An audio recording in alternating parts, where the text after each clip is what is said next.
born Heinrichhorst has always been driven by innovation, which in 2019 led him to co-found Piece of Meat, a B2B cultured biomass supplier. He feels challenged to help solve key problems in the field and to create a huge positive impact for animals, nature and people.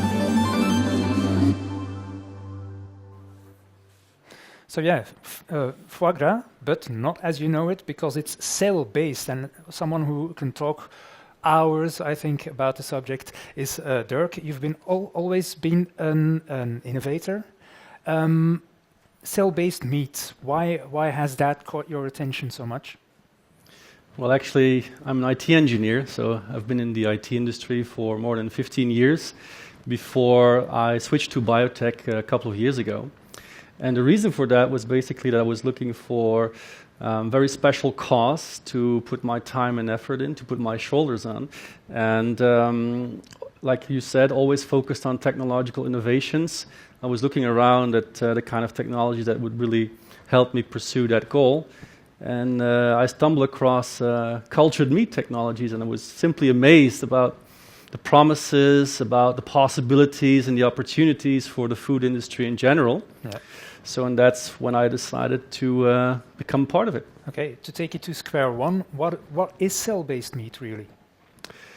What we're doing is we're taking cells from animals and we're multiplying them in very large quantities.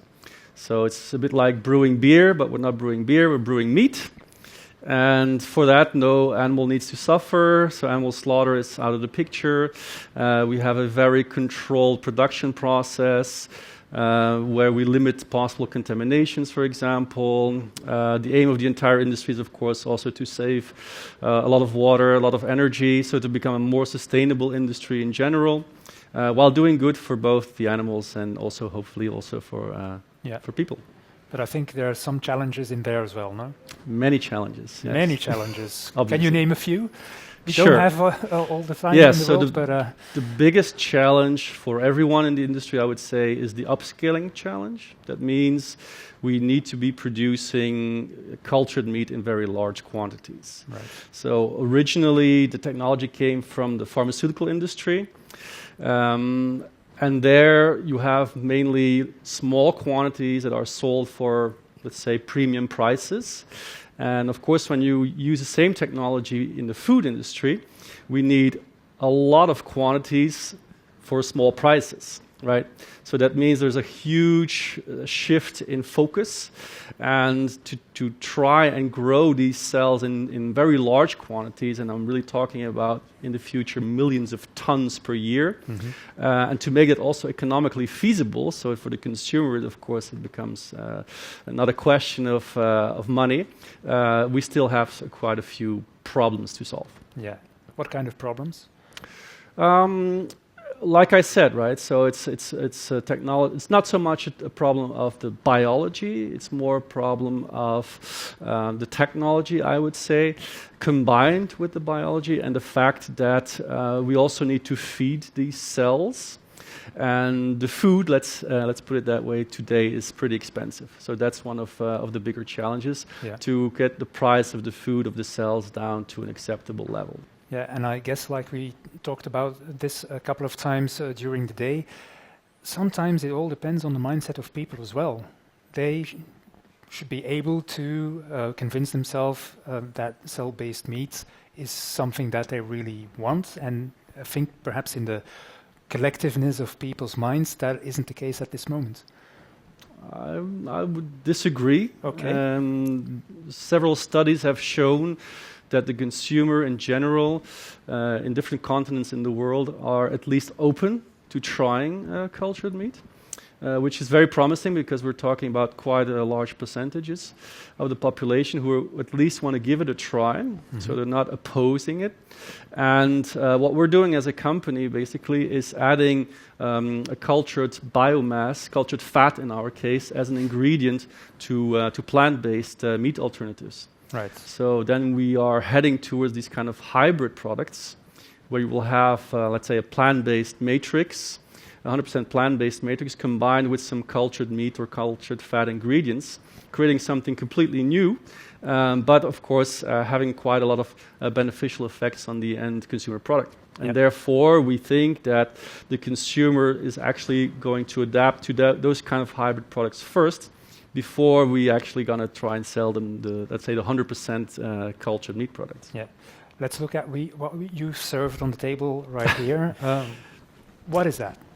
As I mentioned, right, so as a company, we're focusing on the upscaled production of cultured biomass, and our first product is cultured fat for the food industry. Right. So I'm not a chef, sorry to say, although I love to cook, but I did my best to create a nugget, and it's 100% plant-based. Mm-hmm. And what we did just now in the lab, we've added some of our cultured fat to it to enhance the taste and the texture of the nugget. So the idea in the future is, of course, that once the product has been fine-tuned, that you really can define the meatiness of this plant-based product, and simply by adding one ingredient. So just by adding the cultured fat, you would attain that level of meatiness, while right now a lot of the plant-based companies are trying in a way to mimic this taste by adding or quite a few ingredients or also some exotic ingredients, and we can actually save a lot of these ingredients just by replacing them by cultured fat. Yeah, because you think this is more the way to go than what the other companies, for instance, are doing. We are working together with both the plant-based industry as well as with the conventional meat industry. Yeah. So we're an ingredient provider, and what we're doing is we're going to be selling our cultured fat and later on also cultured meat to these kind of companies who will then process it for end consumer products, hybrid products mainly. Yeah. We talked already a little bit about the mindset of people in the industry itself.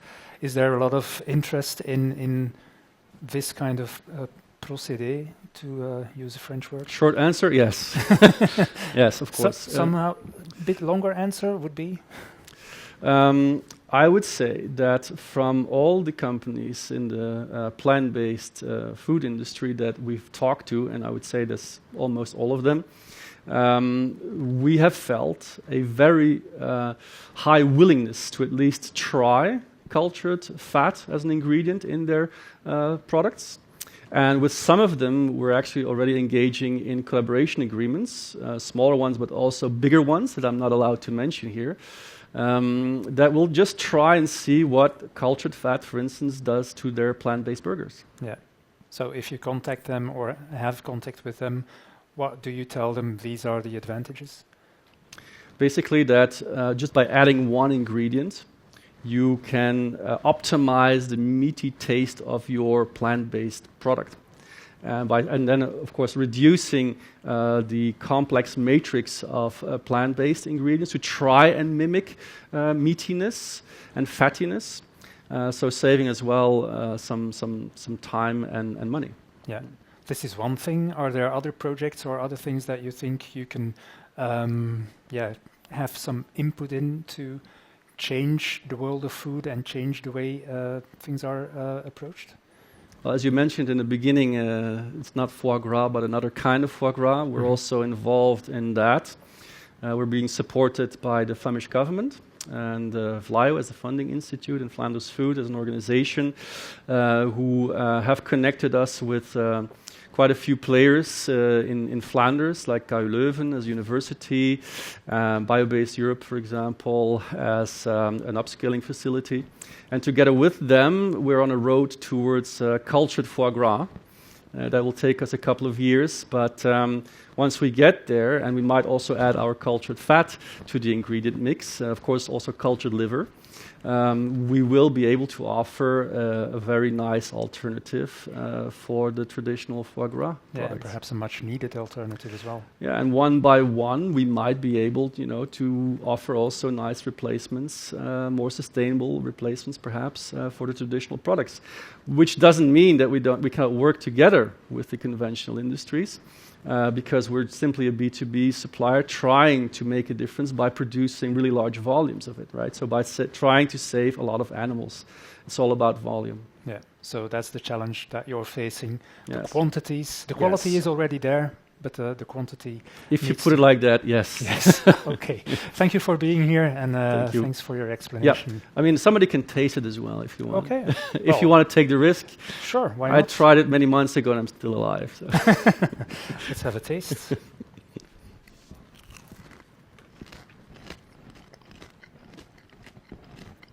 How's Yes, my really. cooking? Excellent. Thank you. You're not a chef, but it's excellent. So Thank you very much. thank you for that. Yeah, you're welcome. Next up, after I finish this, insects.